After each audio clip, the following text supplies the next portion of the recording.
Okay, I'm back. So, we're talking about the structure of ozone, O3, and how it blocks out ultraviolet radiation. I'm discussing the difference among um, fair skin versus slightly darker skin to even down to some of the most greatest level of concentration of melanin in human skin. Very, very dark African descent individuals. Even people with very dark skin can still get a sunburn. I know there are a lot of folks that, because they have dark skins, oh, I don't need to worry about sunscreen, I don't burn. With the level of intensity that our sun puts out ultraviolet radiation and the current state of the environment, we do get a higher level of infrared radiation than we used to 10 years ago, and certainly far more than we did 20 and 30 years ago, because the ozone layer, the layer of O3 that naturally acts as a parasol or umbrella, is thinner, and it's allowing more intense rays to penetrate. So even folks with very dark melanated skin are at risk for getting a sunburn, and that can lead to skin cancer. Obviously, lighter skinned folks can spend less time in direct sunlight than darker skinned folks. But all people need to be cautious about how much direct sunlight they get at any given time.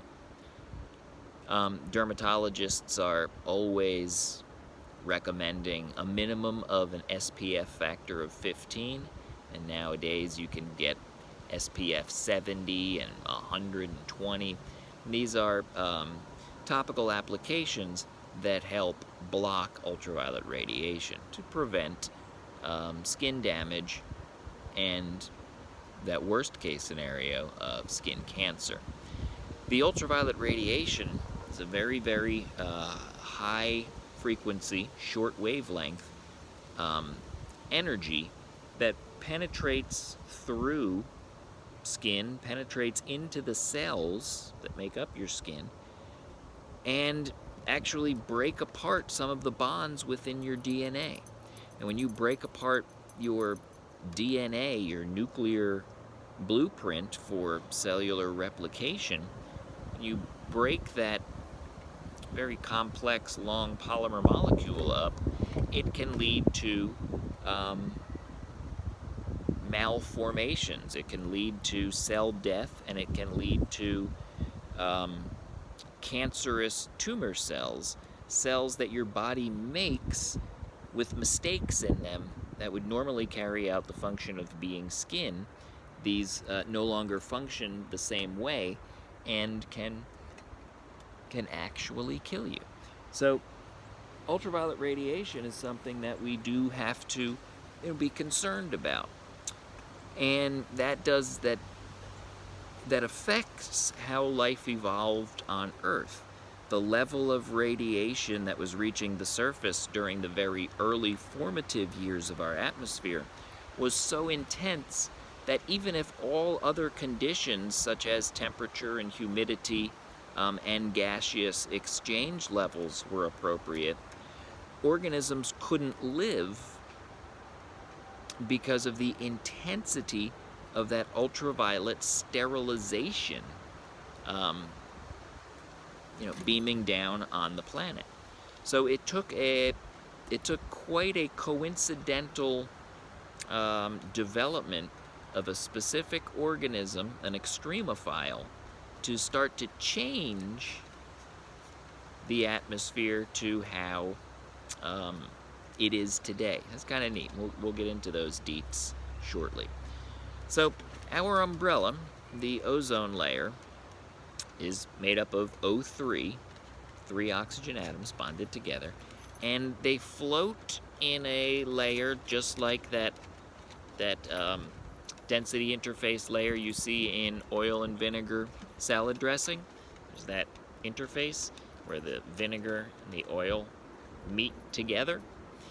The ozone layer floats on the very top of the lowest layer of our atmosphere, called the troposphere, where we have all of our weather conditions, all of the clouds, all of the rain, everything that happens. Get down, Kevin.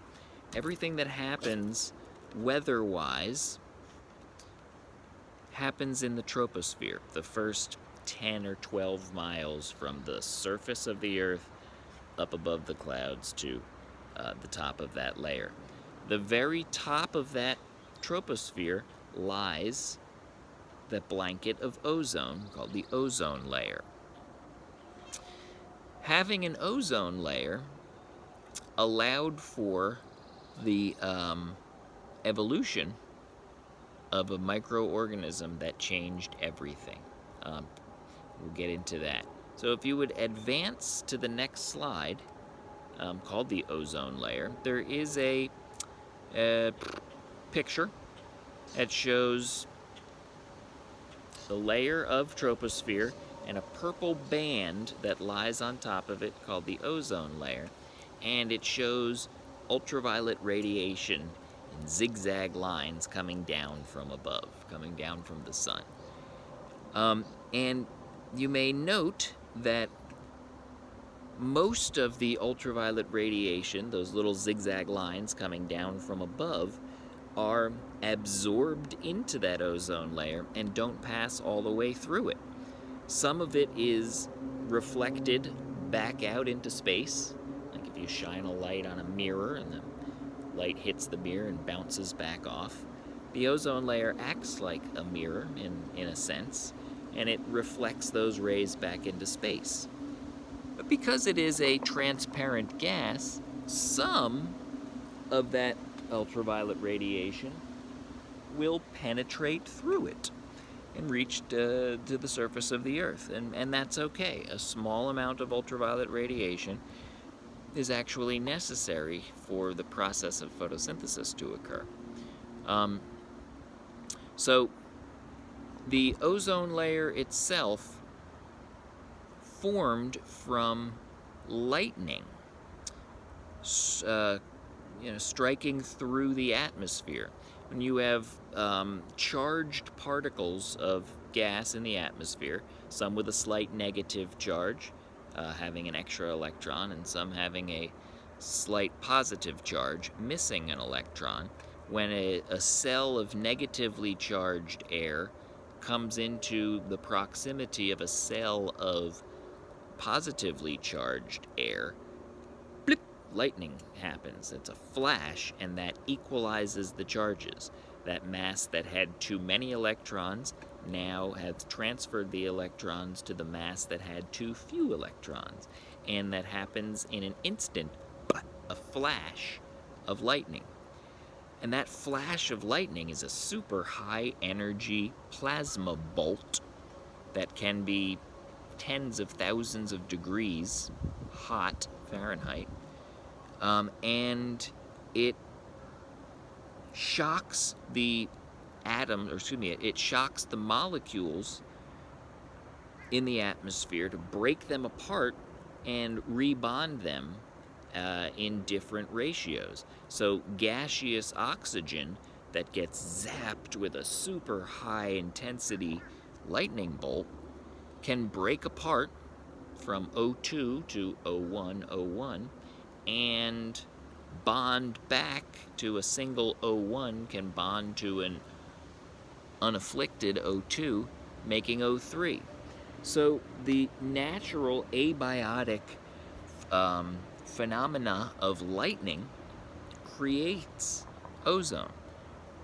If you have ever smelled a thunderstorm coming, that's a weird concept, but if you've ever sat outside and a storm is rolling in, you can just sort of sense this smell in the air. And that is ionized atmosphere. And oftentimes that's laden with ozone. from a very far distance where the lightning storm is occurring before it reaches your local region, it's flashing up in the atmosphere lightning bolts that sometimes you can't see or hear because they're so far away, maybe 30 miles away. And that's creating new ozone. There's something like 1,000 lightning strikes per second worldwide, 24 hours a day, 7 days a week. So, lightning storms are not rare. You experience them with quite great frequency throughout the spring and summer months here in North Carolina. But everywhere on the planet, or I should say somewhere on the planet, it is spring, or it is warm enough, or it is humid enough to trigger thunderstorms globally, all the time. So we have a constant supply of the phenomenon that creates ozone. And I'm fairly certain none of you have been on a ship in the North Atlantic, like the Titanic. When you're in a ship at sea, and there are huge icebergs floating around in that cold ocean water, when those icebergs sublime or vaporize, go directly from the solid state of water to the gaseous state of water, ionized air has that same smell. So it's sort of eerie that, anyone out on the decks that night, that fateful night that the Titanic sank, could smell, it smells like a lightning storm is coming. Kind of creepy, eerie. Anyway, that's where ozone comes from. Ozone is primarily formed by lightning, ionized air, equalizing charge. Okay, so the ozone layer blocks ultraviolet radiation, and that is the greatest abiotic foundation or standpoint, shifting point from where we had a lifeless planet Earth to setting the stage for actual evolution of life. So I've shifted to the next slide, and it's called New Developments. And there's one really big sciencey term here that is cyanobacteria. Cyanobacteria. Cyano is cyan, it's Latin for blue. Bacteria, single-celled organism without membrane-bound organelles. Now, bacteria has been around for about 3.6, 3.7 billion years. Bacteria is the most common and most abundant organism on the planet, and always was since life originated, and still is today. Bacteria gets a bad name because some bacteria cause sickness. Some bacteria, like Staphylococcus, causes a staph infection, or Streptococcus causes strep throat, or botulism or Botulinum clostridium causes botulism, a gastrointestinal disease. So some bacteria, the ones that most of us lay persons are familiar, are pathogenic. But the broad, I can take my hat off now, it's warming up. The broad abundance of bacteria is actually beneficial. Most bacteria don't make you sick. They carry out functions within the body as protective functions. They help in digestion. They help fight off viral infections, or they help fight off other pathogenic or bad bacteria that could hurt you. There's a weird little gross fact that there are actually more bacterial cells in your body than there are human cells of your own that make you up. to a factor of about 10,000 times more bacteria cells in and on your body than there are human cells. Bacteria cells are very, very small. They don't have a membrane-bound nucleus, and they don't have most of the other organelles, little tiny cellular components that our nucleated cells that make us up have. So bacteria, you can fit 10,000 bacterium in one single human skin cell. So they're super, super tiny. But bacteria are the very first organisms that show up in our evolutionary history. When we look at fossilized rock, ancient sedimentary rock that we can radiometrically date to 3.5 to almost 4 billion years old, there are imprints of fossilized bacteria in that rock. So any rock that contains fossilized bacteria that dates back to 3.5 to almost 4 billion with a B years ago is evidence that life on Earth was first only bacteria. When we look at rocks older than about 3.7 billion years, none of those rocks have any fossilized bacteria. So using that body of evidence, we can conclude that there was no life on Earth until that 3.7 billion year mark where we see bacteria. Now every rock, gosh it's windy, every rock that contains fossils of any other type of life is younger than that 3.7 billion year origin rock.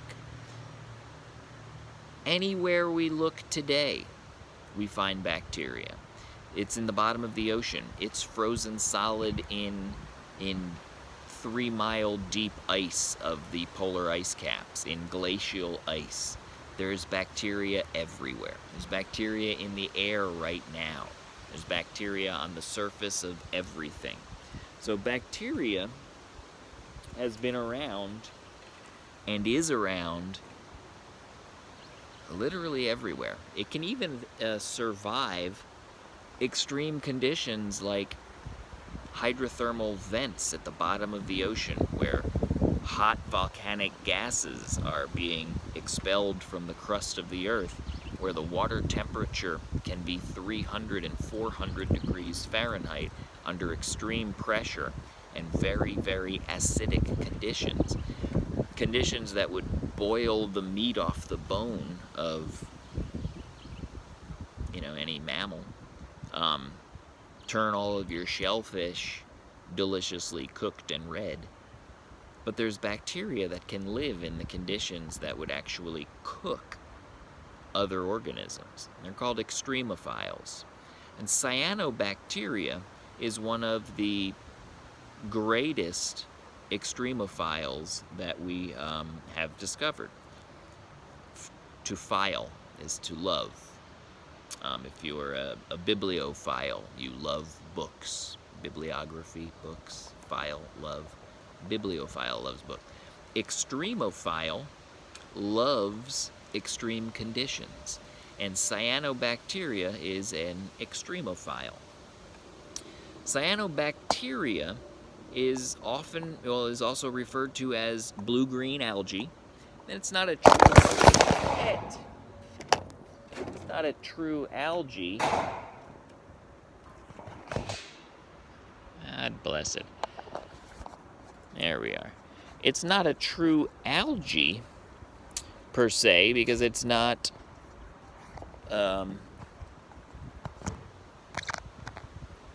necessarily plant-like protist. It is a bacteria. We call it blue-green algae because it lives in water, and as a very large colony, it appears to the naked eye like an algae. And we know that plants and algae carry out a very important function called photosynthesis. We can see all the green leaves blowing around in the trees that are carrying out photosynthesis right now. Cyanobacteria was the first organism to show up in the fossil history, and it's a photosynthesizer. So what is the byproduct, the waste product of photosynthesis? What do plants give off into our environment that we use? We can breathe because plants are around. Plants give off oxygen, gaseous oxygen, O2. Now, I said earlier that the ancient environment didn't have very much gaseous oxygen in it, and it didn't until cyanobacteria started to, one, appeared, and two, started photosynthesizing, drawing out some of the less useful molecules in our atmosphere, like carbon dioxide, less useful to us, and increasing the content of gaseous oxygen. So as cyanobacteria started to grow all over the surface of the oceans, in the polar ice caps, on glaciers, on icebergs, each little tiny cyanobacteria cell creates oxygen. And over hundreds of millions of years, again, that's a short period of time in geologic history, but over hundreds of millions of years, we start to get more and more oxygen, breathable gaseous oxygen, in our atmosphere. So it gradually changed the conditions and the gaseous components of our atmosphere. And this led to a massive explosion of biodiversity thereafter. I'm going to leave it at that. It's a 22-minute clip, and we'll get back to some of the cycles that include biota, living material, in the atmosphere, how it improves the atmosphere, and how in some cases it degrades the atmosphere. Hope you learned something new. Sorry about all the technical difficulties and interruptions, but it is what it is in these times. All right, talk soon.